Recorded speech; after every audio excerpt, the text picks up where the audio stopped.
who was in this gold minivan was at first accused of stealing a car that had a 4-year-old child inside. Somebody went inside in a gas station and left the 4-year-old in the car with it running. That's the red car. Now watch the red car. That's the one the suspect was in with a 4-year-old in. He sees his opportunity and kind of stops this woman, jumps out of the car. The 4-year-old's still in the red car. He accosts this car, kind of is able to boot the person out. Thank goodness she got out, and now he's in the gold car. At last check, according to KMDH, our affiliate, the little 4-year-old boy is safe, thank goodness, and is with police in that area. And here that person was then driving the wrong way after crossing the grass median, and so that was then.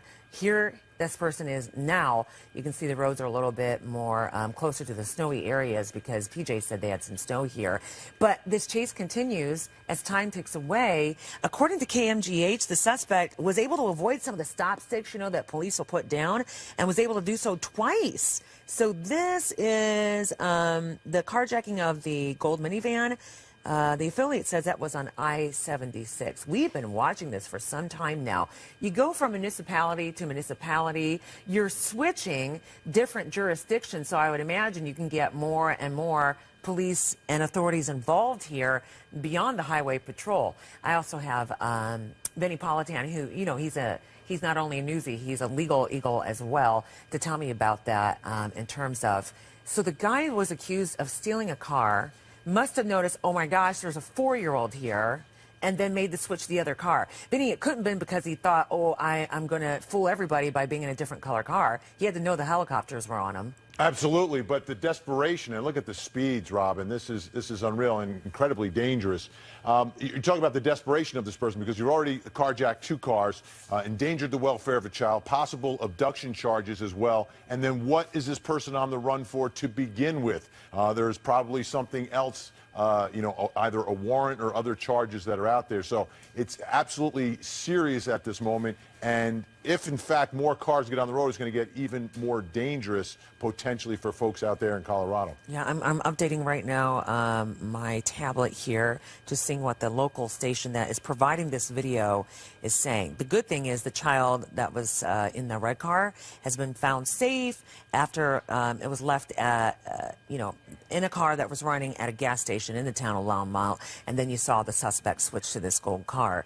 No, the last thing that they have updated here is that the person was able to avoid some stop sticks that the police put down at least twice. So this is moving on out here. It looks like he's trying to stay on highways, so there are, you know, 2 lanes in one direction to work with here.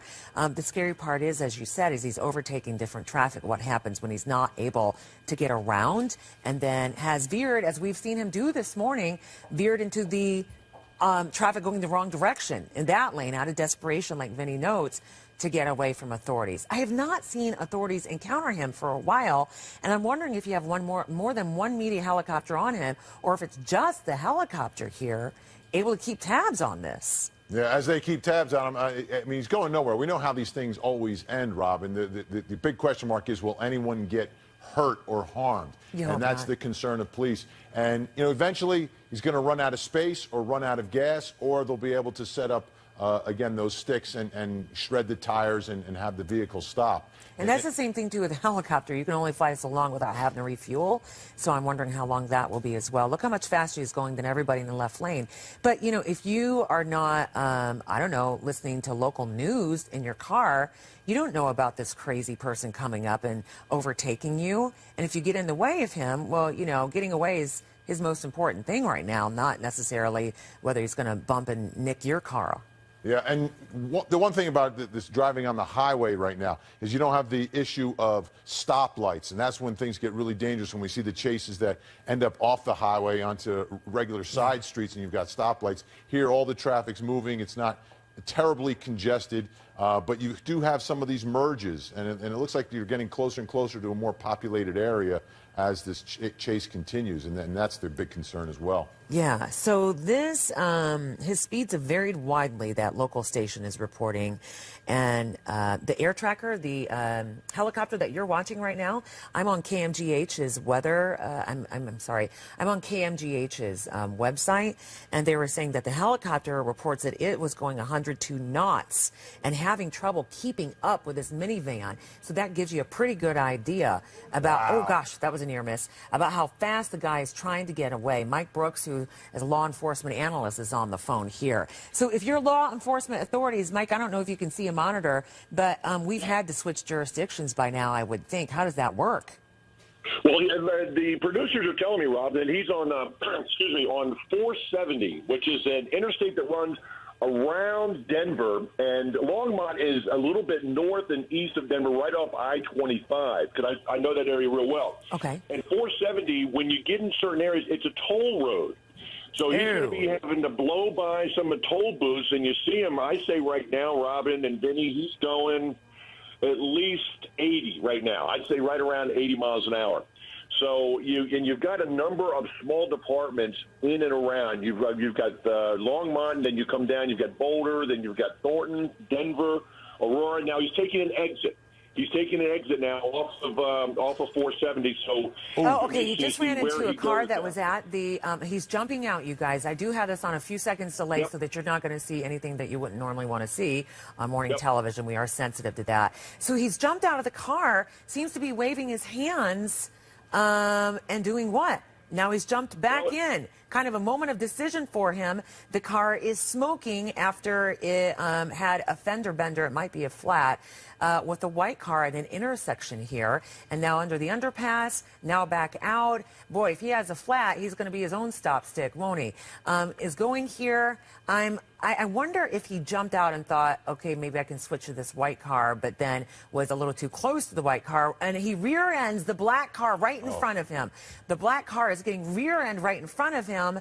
I was afraid it may be because he was trying to accost it, but it looks like because he wanted to get off on a ramp. How will this end? He seemed very frantic when he jumped out after hitting a car in the intersection, has now sideswiped this car. Something appears to have fallen off. I believe the wheel, or no, you guys know what?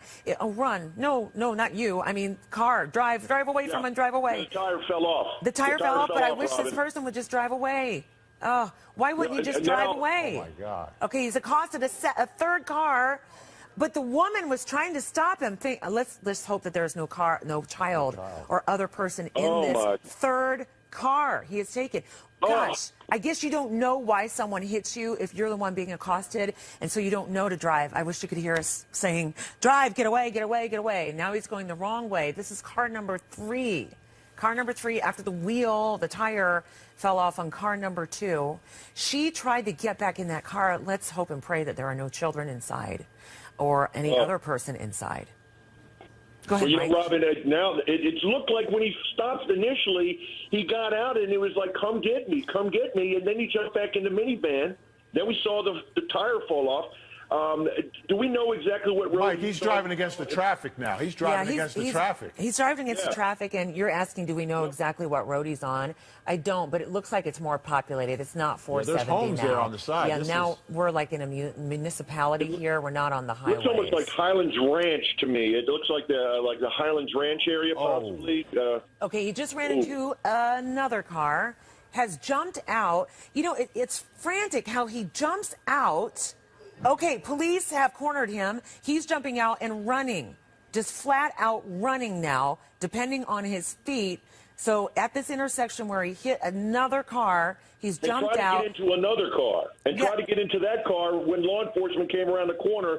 I sure hope they have a canine unit somewhere nearby who can run this guy down. Yeah, I don't know if you might be seeing a few seconds delay, Mike, where you are. So hold up here. I'm a little bit ahead of you.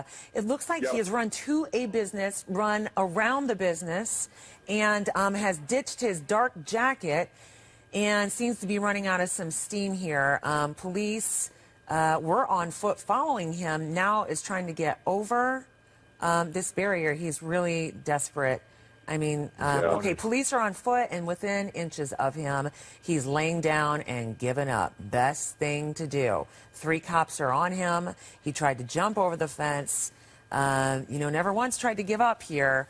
And only when the 3 are on him has he just laid on the ground and, basically had his wrist ready to be cuffed. He is now cuffed. Looked like they might have tasered him also when they got him on the ground because I saw him jump up a little bit. So now they got him in custody. But yeah, and so there he is on the bare snow with his shirt sleeves off and laying there as the cops are getting him. And so this has ended. We hope for all the people we'll run into. Let's hope that it ended safely for them. It could have ended a lot worse, so let's be grateful for that. I hope that everybody in the cars that he carjacked are okay.